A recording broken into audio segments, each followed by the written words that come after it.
অনেক গুনাহ আছে যেগুলো আমরা জানি, আমরা বুঝি, আমরা দেখি, এবং তার বিপরীতে অনেক গুনাহ আছে যেগুলো আমরা জানি না, আমরা অজান্তের মাঝে গুনাহ হয়ে যায়। আমি আপনি যদি একবার মিছা মাটি এটা কিন্তু মিছা মাট গুনার কাজ আমি আপনি জানিও করছি, এবং ছোট ছোট অনেক নিয়ামত আছে, অনেক গুনাহ আছে যেগুলো আপনি আমি জানি করছি কিন্তু এটা করতে পারি না যে আমি গুনাহ করছি। এই যে জানার মাঝে গুনাহ হয়, অজানার মাঝে গুনাহ হয়, জানিয়া গুনাহ করি, অজানার মাঝে গুনাহ করি, দেখিয়া গুনাহ করি, না দেখিয়া গুনাহ করি। এই গুনাহগুলো যদি আমরা মাফি পাইতাম চাই তাহলে আমার আল্লাহ তাআলা কইরা যে আমরা তওবা করতাম, আমরা তওবা করতাম। নবী করিম সাল্লাল্লাহু আলাইহি ওয়াসাল্লামের তার বাণী দ্বারা তার কথা দ্বারা আমরা বুঝাইয়া দিয়েছেন যে কিভাবে তওবা করলে আমার আল্লাহ তাআলা কবুল করবা, কিভাবে আমরা তওবা করতাম, আল্লাহ তাআলার কাছে মাফি চাইতাম, এবং আমরা যে গুনাহ করছি ওই গুনাহের উপর অনুতপ্ত হইতাম। নবী করিম সাল্লাল্লাহু আলাইহি ওয়াসাল্লামের হাদিস মুবারক বইরা মান আহাব্বা লিকা আল্লাহি আহাব্বা আল্লাহু লিকাআহ ওয়া মান আহাব্বা লিকা আল্লাহি আহাব্বা আল্লাহু লিকাআহ। নবী করিম সাল্লাল্লাহু আলাইহি ওয়াসাল্লামের তার বাণী দ্বারা তার মুবারক জবান দ্বারা হইয়া গেছেন যে ব্যক্তি আল্লাহ তাআলার লগে সাক্ষাৎ করতে আগ্রহী হইব, যে ব্যক্তি আল্লাহ তাআলার কাছে গিয়ে গিয়ার চেষ্টা করব, যে ব্যক্তি আমার আল্লাহ তাআলার কাছে যাইতে চাইব, সেই তদ্রূপ আমার আল্লাহ তাআলা ও ব্যক্তির লাগি সাক্ষাৎ করার লাগি আগ্রহী থাকবেন। সুবহানাল্লাহ।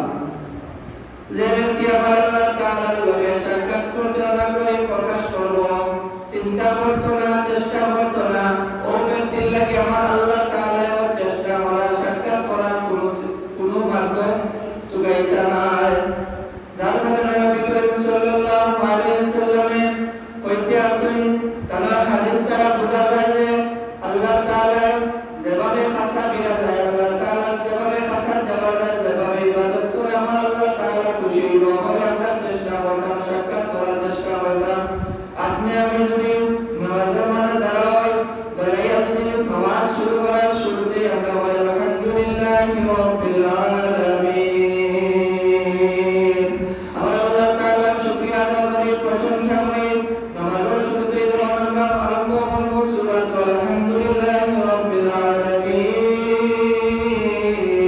এই কথাগুলো আমার আল্লাহ তাআলা বলবা, আমার আল্লাহ তাআলা খুশি হয়ে দিবা। নামাজের মাঝে যত সময় আমরা দাঁড়াইব, নামাজের মাঝে যত সময় আমরা তিলাওয়াত করব, দুরূদ শরীফ করব, এগুলোর মাধ্যমে আমার আল্লাহ তাআলা আপনার প্রেম খুশি হইবা, সন্তুষ্ট হইবা। লাগে আপনি আমরা চেষ্টা করতাম যে আল্লাহ তাআলার হাসান বিরাল্লাহ ফুদিশ করা, আল্লাহ তাআলার পছন্দের ব্যক্তি হইতে হইলে আপনি আমি যে ধারাবাহিকভাবে গুনাহগুলো করতে আছি, যারা মাঝে গুনাহ করতে আছি বা যারা মাঝে গুনাহ করতে আছি, যদি আপনি আমি অনুতপ্ত হয়ে যাই, নিজের ছোট মনে করি, নিজের ভুলের স্বীকার করি, আমার আল্লাহ তাআলার কাছে তওবা করি, তাই আমার আল্লাহ তাআলা আপনাকে আমার আমলের মাফ করে দিবা। সুবহানাল্লাহ। এর লাগি আমরা কিতা করতে হবে, চেষ্টা করতে হবে। একটা যে ভুল হয় এটা আপনি স্বীকার করতে হবে, একটার প্রতি অনুতপ্ত হইতে হবে, আল্লাহ আমার ওই ধরনের ভুল হয়ে গেছে, সালাম আলাইহি আপনি আল্লাহ আমারে মাফি দান করুন। হযরত উমর রাদিয়াল্লাহু তাআলা আনহু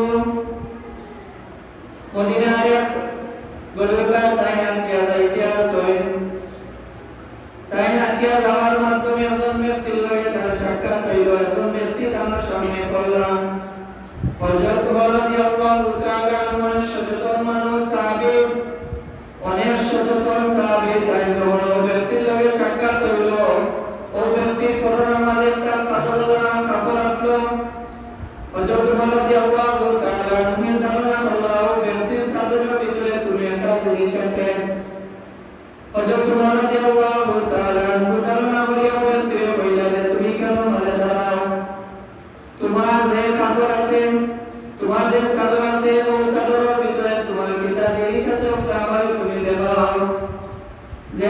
লগে সাক্ষাৎ হইল এই ব্যক্তি গুনার কাজে লিপ্ত থাকতা এই ব্যক্তি মদ পান করতা ও ব্যক্তির লগে এই বোতলের মাঝে মদ আসলো কিন্তু তাই অনুতপ্ত হয়ে গেছে হযরত তোমার রাদিয়াল্লাহু তাআলা মুর সামনে কিলা তাই মদর বোতলটা বার করিয়া দিতাম তাই আল্লাহ তাআলার কাছে তওবা করা শুরু করলাম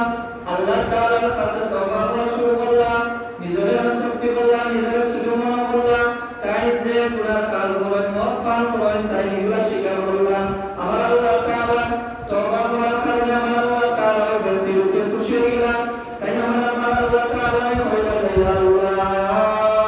আজকে আমি তোমার রাদিয়াল্লাহু তাআলা আমার সামনে বসে আমার নিজের বড় লজ্জিত লাগে আমার নিজের বড় শরম লাগে যে তোমার রাদিয়াল্লাহু তাআলা আমার কাছে আমি মদের বোতলটা কিলা বাইর করে দিতাম তখন আল্লাহ তাআলা আমাকে তওবারে কবুল করলা আল্লাহ তাআলার কাছে তওবা করিয়া তাই হযরত তোমার রাদিয়াল্লাহু তাআলা বলে বোতল থেকে বাইর করলা বোতলটা দিতে গিয়া হযরত তোমার রাদিয়াল্লাহু তাআলা ওই ব্যক্তির প্রশ্ন করলা যে তোমার এই বোতলের মধ্যে কি আছে ওই ব্যক্তির প্রশ্ন জবাব হযরত তোমার রাদিয়াল্লাহু তাআলা কইলেন এই বোতলের মধ্যে শিরক আছে কি আছে সব শিরক আছে অথচ টাইম জানাইকার মধ্যে মদ আছে তাই শরম লাগে নিজের শর্মিন্দা করলা যে ওমর রাদিয়াল্লাহু তাআলার কাছে এই মদর ভিডিওটা আমি কিলা প্রকাশ করতাম তওবা করলাম আল্লাহ তাআলার কাছে আল্লাহ তাআলা তার তওবারে কবুল করে দিয়েছে হযরত ওমর রাদিয়াল্লাহু তাআলা ওর সামনে বড় বোতলটা বার করছে কাফরর ভিতরে থেকে বার করিয়া বড় বোতলটা তাই হাতে রইছে হযরত ওমর রাদিয়াল্লাহু তাআলা বলে দেখাইতা তখন তাই দিতে সময় হযরত ওমর রাদিয়াল্লাহু তাআলা জিজ্ঞাসা করলেন এই বোতলের মধ্যে কি আছে তাই জবাব কইলা শিরক আছে হযরত ওমর রাদিয়াল্লাহু তাআলা যখন ওই বোতলটা তারা তার মধ্যে মিশন চেক করার লাগে সঠিক কিনা হযরত ওমর রাদিয়াল্লাহু তাআলা দেখতে পাইলা যে বোতলের মধ্যে শিরক আছে সুবহানাল্লাহ হযরত ওমর রাদিয়াল্লাহু তাআলা দেখতে পাইলা এই বোতলের মধ্যে শিরক আছে সাহাবা এই ঘটনা দ্বারা বোঝা যায় যে আমার আল্লাহ তাআলার কাছে যদি অনুতপ্ত হয়ে আমরা তওবা করে নিজের দোষে স্বীকার করে নিজের সুজমনা